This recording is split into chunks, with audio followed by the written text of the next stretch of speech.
welcome our chief guest and the guest of honors and the dignitaries on dais. Also, for all the journalists and press who have come here to grace this occasion. The press meet is regarding the official launch of the alternate school named Smart Minds Academy. We have had a humble beginning in the year 2016.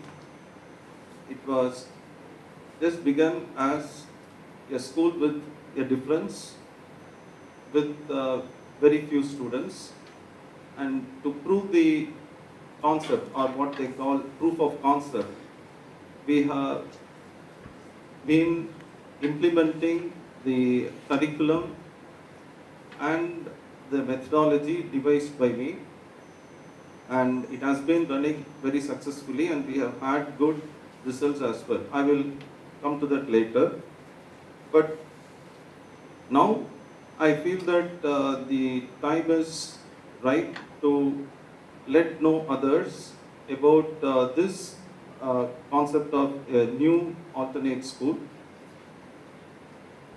Now, what is meant by an alternate school, and what is different in this school's curriculum or methodology?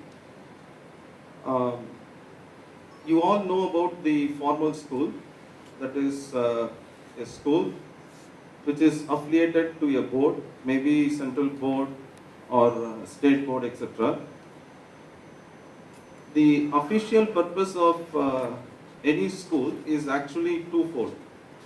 The first thing is that the formal school will implement the curriculum that to which it is affiliated to. If it is CBSE school, if it will implement the CBSE syllabus and so on. So the first formal thing is implementation of the curriculum as per the affiliated board. Second functionality of a formal school is the certification. At standard 10 and standard 12 levels, the school make the students appear for the respective board exams, and the boards certify the students. So these are the two official responsibilities of a school. Now, what I have done as a solution in this alternate school is that I have separated these two aspects of a formal school. The first aspect, that is curriculum. Curriculum is entirely devised by me as I feel is fit for ACE learners. By ACE learners, I mean those who have considerable aptitude in math or mathematical aptitude. So, if a student has some considerable or reasonably good enough mathematical aptitude, the curriculum must be quite different. So the first aspect of curriculum is purely designed by me, and in that sense, Smart Minds Academy as an alternate school is not affiliated to any board. But then, what about the second aspect, that is certification for a student? So, in India, we have National Institute of Open Schooling, which is a board instituted by central government itself, like CBSE. CBSE is one other board of central government. NIOS is another board. Any student can directly register with NIOS and take up the board exam at the standard 10 or 12 levels according to the age group. In fact, if somebody is interested in pursuing a degree abroad, a student is free to take up even Cambridge or Edexcel O level and A level exams. Those exams can also be taken up by a private student who can register directly with the board and take up the board exam. So there are options. for the students whom we call as open schoolers. They will not be going to any formal school. So for such open schoolers, where will the certification be? They may learn by maybe perhaps even through homeschooling, or coming to some alternate school like that of mine. They are open schoolers, but the certification for these open schoolers will be either from NIOS for Indian scenario, or some may even choose foreign boards for whatever reasons they might have. So the two aspects are covered in this way. Curriculum is purely of its own for Smart Minds Academy. Certification through NIOS. This certificate is valid enough for a student to get into any engineering college, university, or even medical universities. Starting from IIT, NIT, BITS, to name any university here, Shastra, VIT, or whatsoever universities here in Tamil Nadu. Using this very certificate, a student can get into any of these. Similarly for medical institutions as well. So, then what is unique in this school? I have touched upon the two aspects of a school, of which one aspect is unique to that of Smart Minds Academy, namely the curriculum. And certification is through NIOS. Now I will come to the curriculum aspect. The curriculum is designed to cater to the needs of gifted and talented children. Now, what is meant by gifted student? Student who can absorb much more than what may be benchmarked with average student. The syllabus framed by, let us say, CBSE or some state government is primarily to cater to the needs of an average student, and that is how it should be, because as a mass education system, one cannot just concentrate on one group of students. It should cater to the needs of so many thousands or lakhs of students. So the way it is designed is that an average student who can absorb things must feel comfortable about that syllabus. So that is how it is usually designed, and it is perfectly so. But what happens is that suppose a student is quite bright, or what we call as gifted.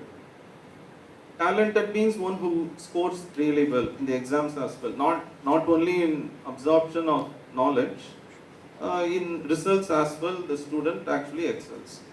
So such gifted and talented students will find it even boring, some of the classes that happen in a formal school, because the student can in fact learn much more. The student's interest is much more, the potential is also much more. So what happens is that such students try to enhance their knowledge and skills or preparation towards competitive exams by going to some coaching institute after the school hours, maybe for engineering entrance preparation or medical entrance preparation, things like that.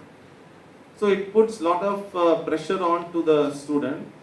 The daytime he has to spend the formal school, and then sometime in the evening or weekends he or she must enhance their knowledge and skills. So what I am doing here is that the curriculum itself is designed for such gifted learners. So right from standard 1, if a student is having that potential, the depth and breadth that is covered is actually enormous. Not only in terms of maths and science, even in terms of other subjects, computer science, English, etc. So there will be acceleration in the sense maybe a 5th standard student will be learning things of standard 6 and some aspects of even standard 7.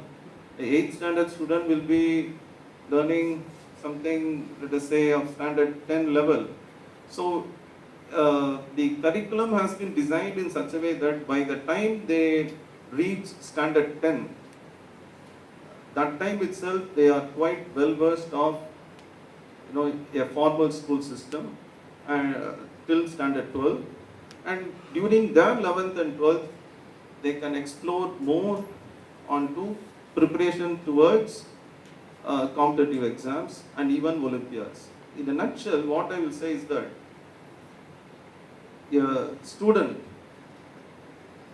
with good capacity through a formal school system and extra coaching, etc., will have some academic track record at the end of his or her schooling life. Let us say some good track record. But if the same student is made to go through our school curriculum from standard 1 till 12, or even if the student comes in with from standard 5 or whatever, that student now will have stellar school track record.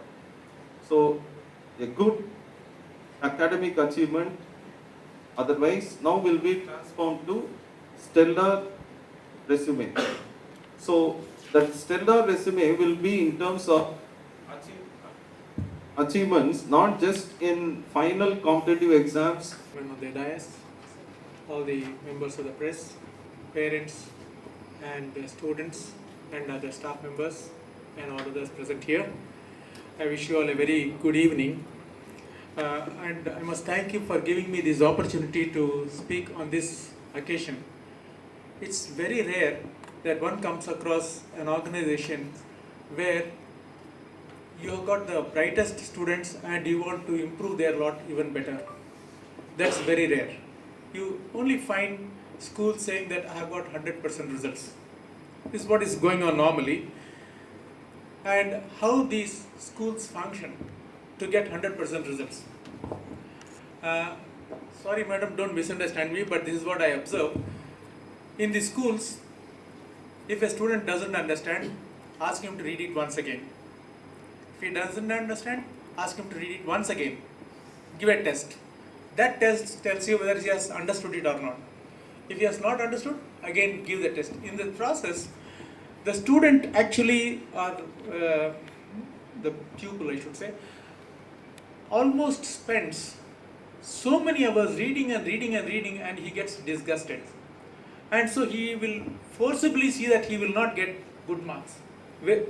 He whips himself up into a rage, doesn't like the teaching, and so after school he doesn't want to proceed any further. So school dropouts are mostly because of excessive force from the parents and sometimes teachers also, or I would say mostly from the teachers and partly from the parents. Eventually the students start hating the subject. This is what I have observed, and if they don't feel this in the 10th standard, definitely by 12th they will come to this conclusion. But the average students, somehow they can fulfill the needs of the school, so they manage to pass, and so they are not put subjected to that much of torture, and so they finally go to some medium level education.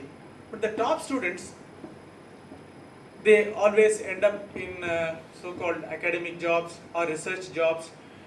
This is where a lot of active action is there, not much money, but a lot of action. So to get the right kind of people for these posts is a real challenge, and Mr. Anand, Professor Anand is doing a great job. I really congratulate him for doing this one. I am going to tell you a teacher's observation. I had been a teacher for the last 40 years. I was principal and teacher in a school. I was fortunate to come here to give a few guest lectures to the students of class 8 and 9. who are preparing for all India level examinations, Olympiad examinations. What Professor Anand told you is 100% correct. I am the proof for it. I have seen how these children they are all gifted children already, but really how the school is training them, I have seen with my own eyes. They are preparing the children not for tomorrow, for after 20 years how they should be. Because it's a global village now. The world has shrunk to a village. Our children has to be prepared for 20 years later how they should be. That is being done by Professor Anand. Every subject is given, the concept is given in depth. As he mentioned, I have seen class 8 children answering some of the questions from the class 12. That much knowledge is being given to the children. And another thing I would like to congratulate him because of the change he has brought in. There's a change. Intellectual explosion is going on, knowledge is exploding like anything. That is being catered by the Smart Mind Academy. Lot of information is given to the child, and the children are exposed to skills, various type of skills, not only, as he said, only mathematics or sciences, even dramatics. I have children attending the drama classes. Wonderful training is being given by, and they have an excellent support staff. The principal and administrative officer, Mr. Subramaniam, all are giving their heart and soul for the children. So on behalf of the fraternity, teaching fraternity of Chennai, I thank you, sir, for starting such a wonderful Smart Mind Academy. I am sure this is going to be something very novel. It's a novel idea and a great idea. The children who are coming out will have smart minds. Thank you so much for giving me an academy. I congratulate, sir, and thank you so much for everything. Thank you so much, sir. Vijay Kumar Venkaragman is my name. I go by Vijay. And I have a couple of decades of experience in the information technology sector. I'm truly honored, actually, by the mere invite that I have received from Professor K.K. Anand. Thank you so much, sir. Practically, I'm speechless, sharing the dais with such august dignitaries. I'll basically talk about what I relate to, okay, from a corporate world, coming from corporate world, what we see when we recruit people, and how we see, at least I see, Smart Minds Academy filling in the void that we see in the talent pool that is available. Okay, I'll not probably take too much of your time.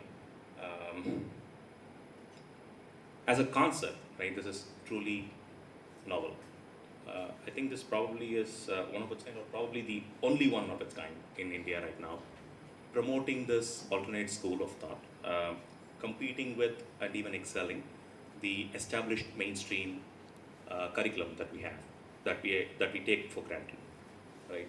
So, coming back to the industry I belong to, IT is a knowledge-based industry, right? Unlike manufacturing, it requires training, it requires constant upgradation of skills. You cannot replace X with Y just like that. So that is why this industry is unique. You might actually see scores of people getting recruited from various colleges, engineering colleges, by various companies, top-notch companies in India. But there is this concept called employability, right? You would have probably heard it repeated multiple times. The employability of the talent pool is actually coming down. We have scores of engineering colleges. We have one in every zone now. A lot of people graduating, but not everybody getting a job, right? So they do their best. It's not that the individuals lack merit themselves, but it is the system that probably is not doing enough to imbibe in them what is required and necessary to become employable. Even for those who get a break, some of you probably might know, some of others probably might not. The companies spend a fortune, okay, investing in some greenfield training, bridging the gap between what is offered to them as part of the talent pool and what the industry actually requires to succeed in this business. So, what Smart Minds Academy does, and I was just going through the curriculum, and I have some 3 distinct aspects that I was able to relate to immediately that I'll talk about briefly. Bridges that gap right from the early stages of schooling itself, for making it a wonderful curriculum that is actually in tune with the requirements of the industry today. As Ma'am was also pointing out, it is not only preparing them for what lies ahead in the immediate future, but prepares them for much beyond, right? So it is in the process of creating truly credible engineers, leaders of men, and scientists of repute, and that is what is lovely about this curriculum. So the 3 things that I was talking about is the first one is on the elevation of computer science as a core subject. So many schools have computers as part of their subject, but it's only promoting computer literacy. MS Word, MS Excel, PowerPoint, operating computers, you get that. I'm talking about information sector because I can talk to it as a subject matter expert, but I'm sure this is applicable in various other industries as well as a subject. So Sarah also pointed to that, right? So incorporating puzzles. So as I said, information technology requires candidates to be strong in logical reasoning, to be strong in their aptitude, problem solving skills, and so on and so forth. There is a myth also that these are not really taught. This curriculum proves that these are after all acquired skills. The third thing I wanted to touch upon is shaping up future innovators. Much of the skills that IT as we know it now are becoming commoditized, right? A Java programmer, a tester, or those are all commoditized now. Anybody can actually have those skills because those are taught. There are various institutions that do that job. But what is lagging is for a true innovation to come through. I think Sarah was also pointed out to that. We don't have too many Nobel laureates. We don't have too many people who actually create something. We have excellent engineers. IITs do guarantee that. We have lots of people who are great engineers, but there aren't too many people who are innovators. And again, this is another popular myth that innovation is something that you have to have it in your blood for you to come up with some of these things. You don't get them in colleges, schools, not anymore. I mean, this curriculum proves that theory wrong, right? So thought experiments is a great idea. So, I mean, I'm thrilled that example that you gave about water and milk. If I don't touch upon some of the other aspects of the curriculum, like the music, physical education, and yoga, right, provides the holistic education that people sometimes lack. So it's not just the mind that requires education. So the body and the soul of an individual also requires nurture. And I think this curriculum is complete in that aspect where all 3 are given their due.